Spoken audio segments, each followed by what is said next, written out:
Fra la la la la la la la la. That's right. We're not afraid to say it. Merry Christmas, suckers. Yeah, we like Christmas. Oh, love it. You know what we like? We like gift giving. We Yep. like gift receiving. Yep. But we want to help you give good gifts. And so we are offering a sale at our store, jofostore.com, J-O-F-O store.com. Right now, if you order 2 of our t-shirts, you will get 15% off the purchase price plus no shipping. No, free shipping, continental U.S. Continental Standard. US. Yeah. France? Ain't no free shipping Nope. for you. Nope. So Nope. jofostore.com. You get the 15% off if you buy 2 t-shirts, no shipping. Free shipping. Free shipping. Yeah, no shipping would mean they don't get it. Exactly. Free shipping means you get it and you don't have to pay for it. Standard, continental U.S. They got to get this order in before December 14th. That's go. the cutoff. Fra la la la la la la ka-ching.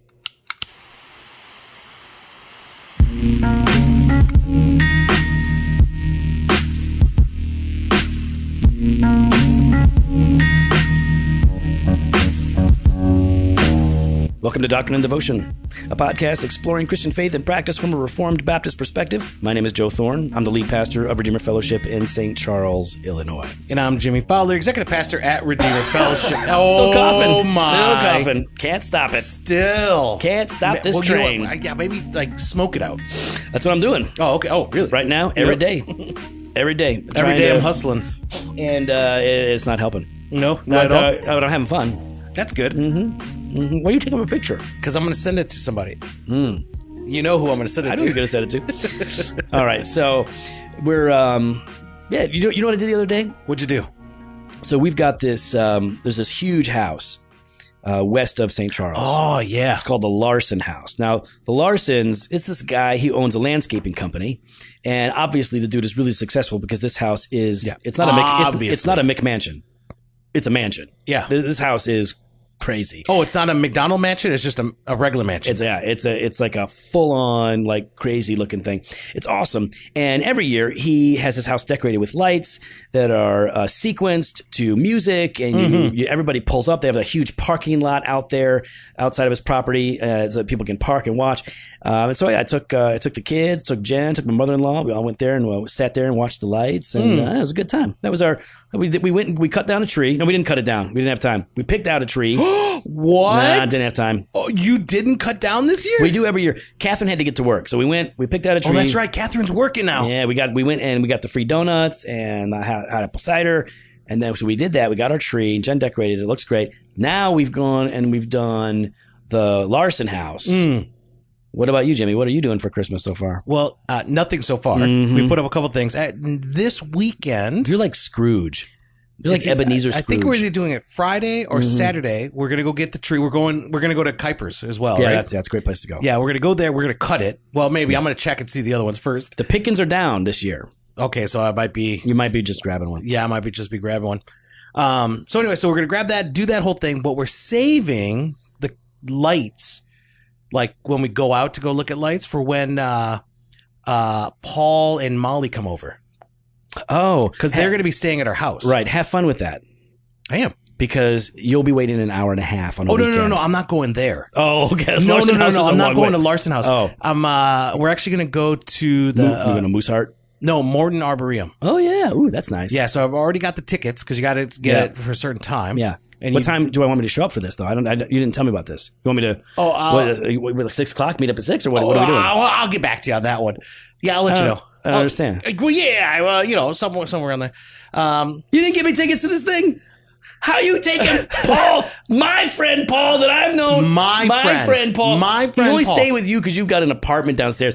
How come I'm not going? Because Paul, Molly, and I, we're gonna go, and Michelle and the kids, and we're gonna go do the walk, and we're gonna bring That's hot fine. chocolate. I've never been to the Arboretum Christmas thing. Oh man, so we're gonna go, that'd be and nice. we've already been texting back and forth, and actually we've been sending each other videos and photos because we both have been watching the same show. So Molly had sent me a video of What show are you watching?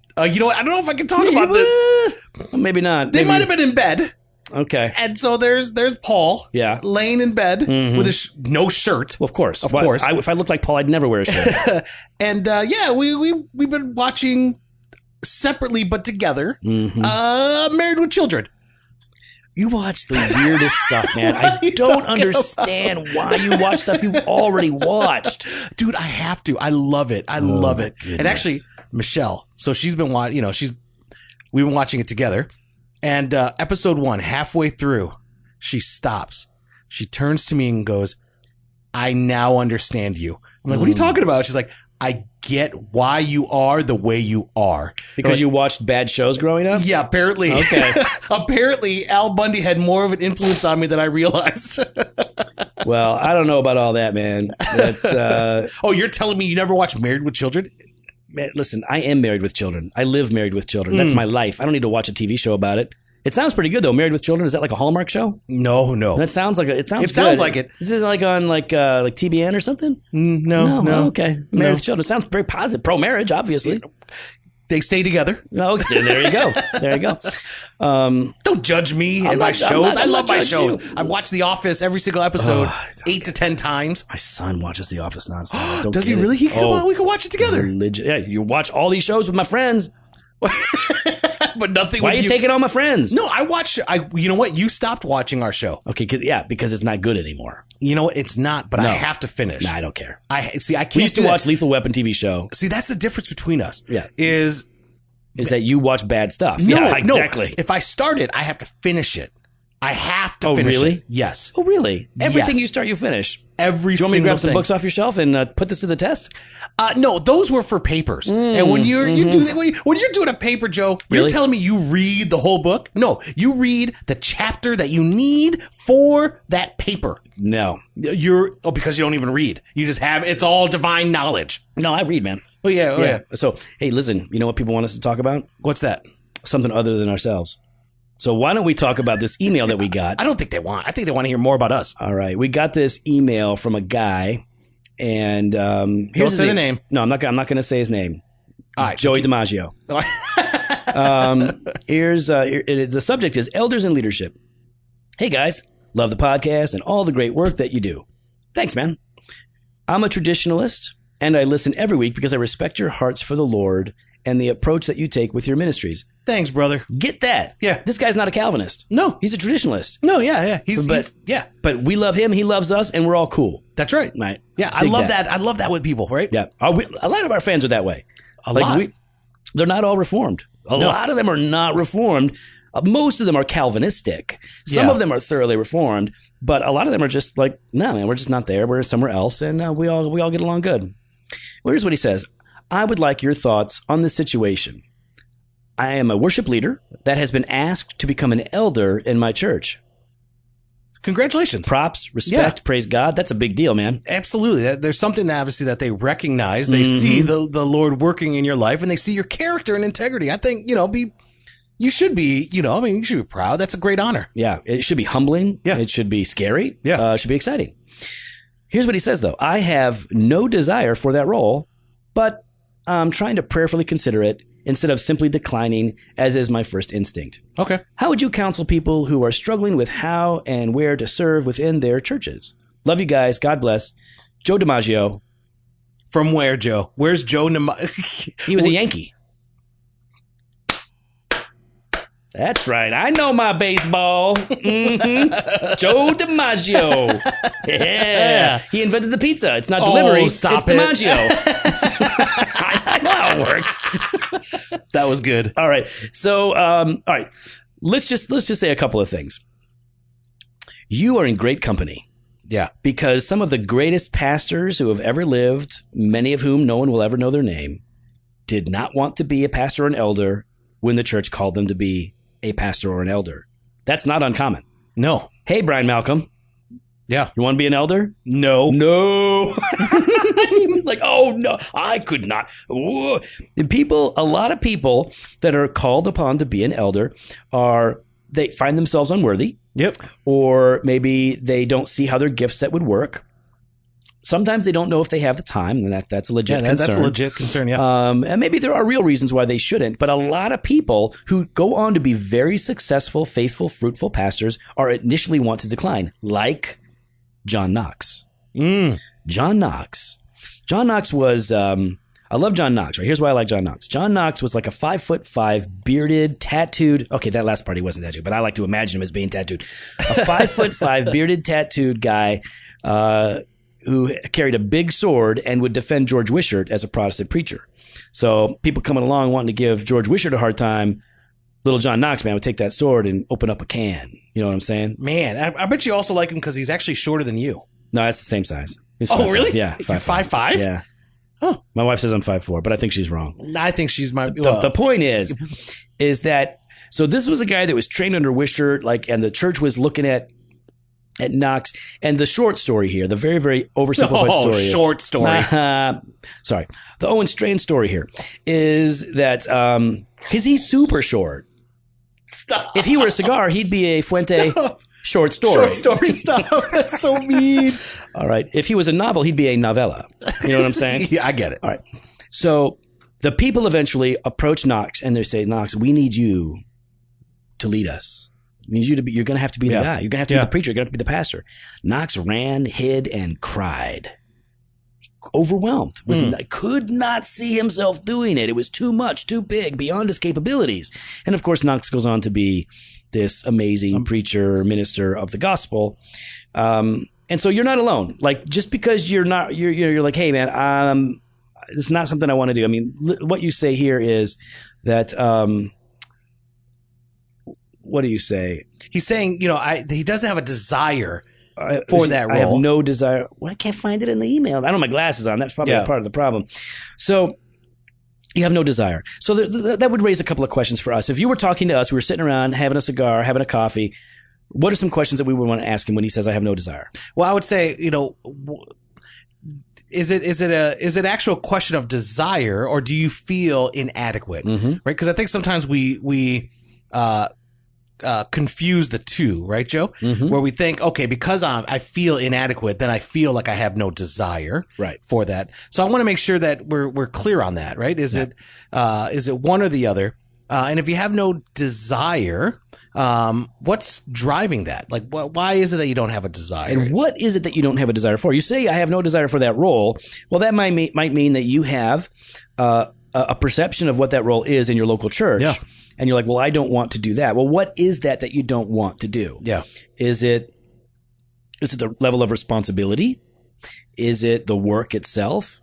Or is there a problem in the way that your church handles the role of elder or pastor? We would have to explore that as well, because there might be a legitimate reason that you don't have a desire for that role. Yeah. I would also say, so here, when I'm looking at this, I'm thinking about, okay, I believe a person is called to that ministry. And this is what, say, Spurgeon would argue. This is what Richard Baxter would argue. Essentially, they would say, do you have the desire to do the work? Mm-hmm. Do you have the capacity to do the work? Are you gifted enough to do the work? And does the local church want you to do the work? Yeah. When those two things come together, you have a pretty good, clear confirmation of your calling. So the reality is that those three pieces don't necessarily fall together in that order. Sometimes you wind up doing the work, and you're doing some of that work by virtue of leading in worship. Yeah. You're probably already shepherding people.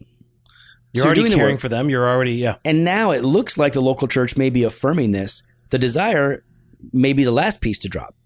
So I would explore this. I would pray about this. I would want to know, like Jimmy said, like, is it no desire, or is it confusion over your calling and capability? And if it is no desire, what is the thing that you do not desire? And I would want to press in on that. Listen, John Knox didn't. He was like, no. And a lot of people did. Brian Malcolm was like, no. I remember I was asked to be a deacon at First Baptist Church of St. Charles. They said, Joe, we really think, we know you're called to the ministry. We want to ordain you as a deacon to do a deacon ministry. And I remember talking to like one of the guys, this old dude here, old timer. His name is Dave Balance, godly dude. And I said, Dave, I am not that guy. I don't think I'm old enough, mature enough to be in that role. And he said in this just deep Dave Balance voice, and he said, I'm so glad that you have that perspective. We don't want a guy who thinks like he is the cat's pajamas or thinks that he's the man. We want a guy that has some humility and has some reservations about himself, so that he will be wisdom, reliant on the Lord. So I would want to press in on this. I would talk to your wife. What does your wife think? Yeah. Are you married? What do your friends think? Yeah. Do they think that you should be like I knew Brian Malcolm needed to be an elder. It's easy to talk about him because he's not here. Because he was doing the work, he was shepherding people, he had the heart, and he had the gifts. And it was like, and he would balance us out. He would be able to help us where we're weak. Same thing with you, Jimmy. It was like, Jimmy does this. He can preach.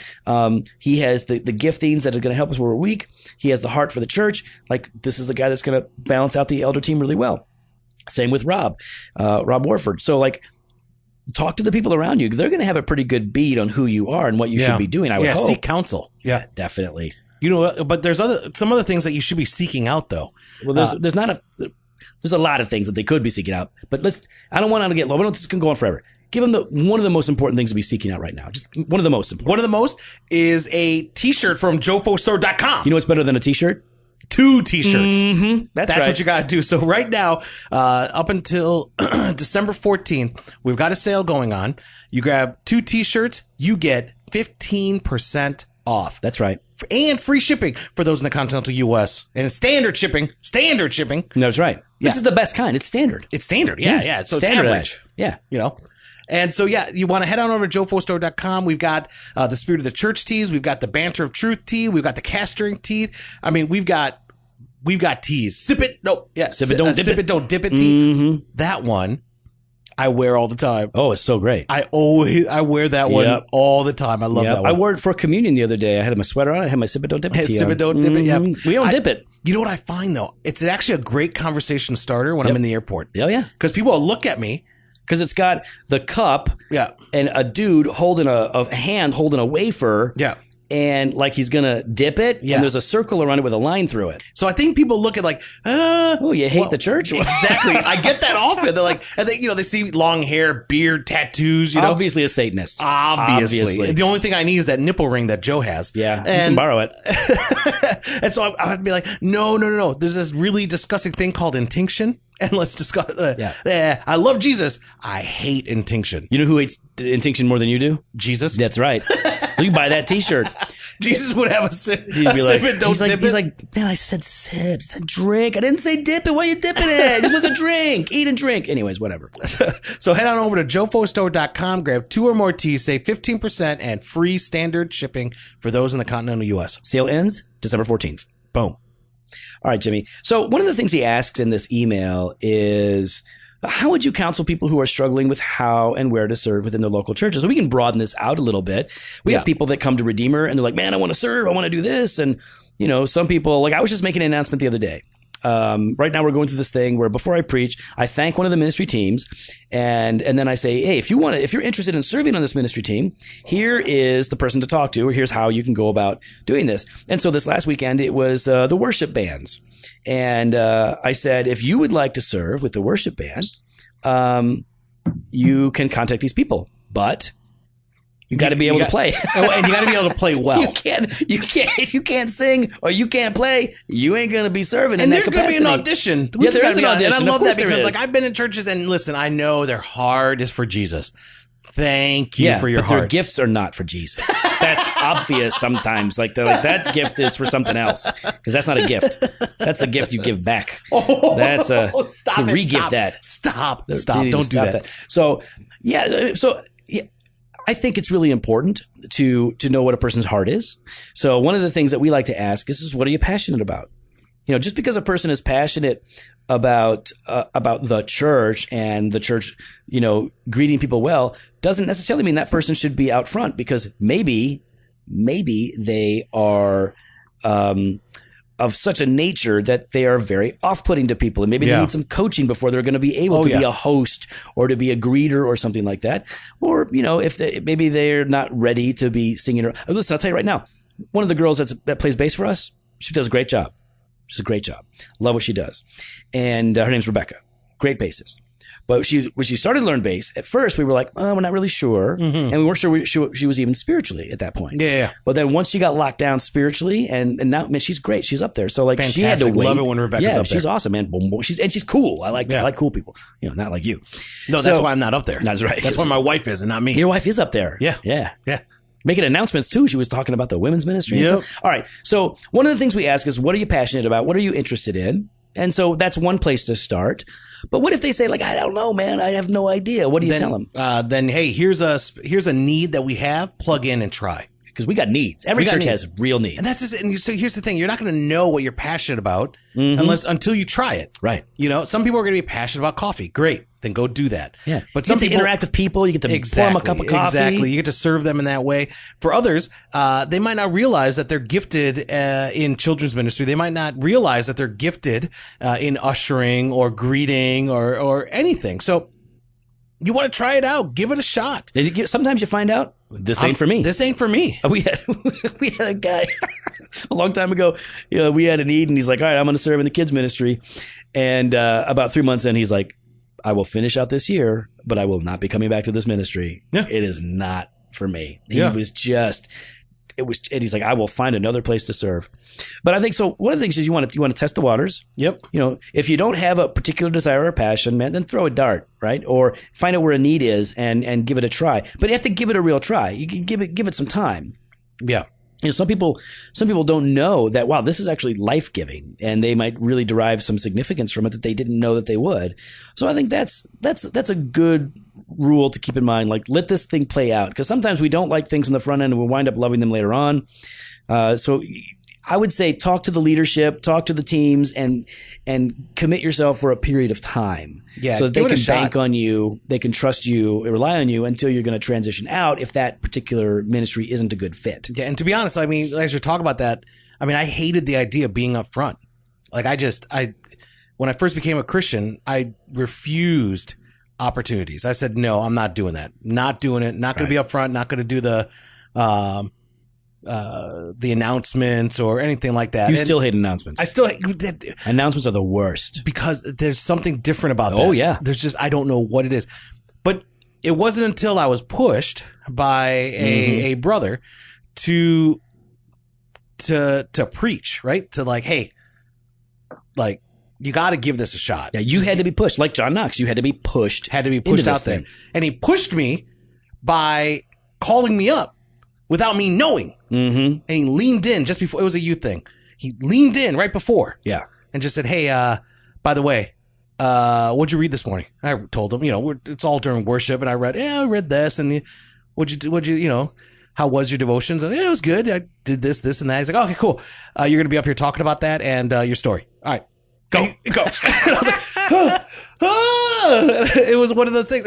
But going through that and, him walking alongside me and others walking alongside me, kind of solidified, okay, maybe this is a gift that God has given me, that don't know. He's enabling. Sometimes we don't know. Some people know. Man, I was, I remember I had one speech to give in high school, and it was in health class. I think it was health class. I don't really remember, but I don't remember much from high school. But I do remember this. It was you didn't kindergarten cop it, did you? I don't know what that is. Never mind then. But I stood up. They go, all right, Joe, you're up. And I go, all right. So I stood up and I went, I'll take the F. And then I sat back down. And that was my whole speech, because I was not about to talk in front of the class. And then, but once I was converted, I had this passion to do it. So for me, it happened pretty much after my conversion. I had this compelling urgency to do it. Other people need to be pushed into it before they actually understand what their gift is. So I think it's good. I think it's, if you don't have a heart to serve your people, you need to check yourself. Yeah, before you wreck yourself. Because I had a person come to me one time, and they were like, man, I can't wait to join. I'm going to join. This girl was like, I'm going to join. I can't wait. It's going to be so great. And I said, cool. Where do you think you're going to serve? And she's like, oh, I don't have time to serve. And I said, oh, well, then you can go find another church to join. There are exceptions, of course, right? People are providentially hindered. Yeah, there's a difference between that. At a certain time. But this girl, I was like, girl, yeah. Everybody's serving here if they can, and you can, and you've got gifts, so you better step it up.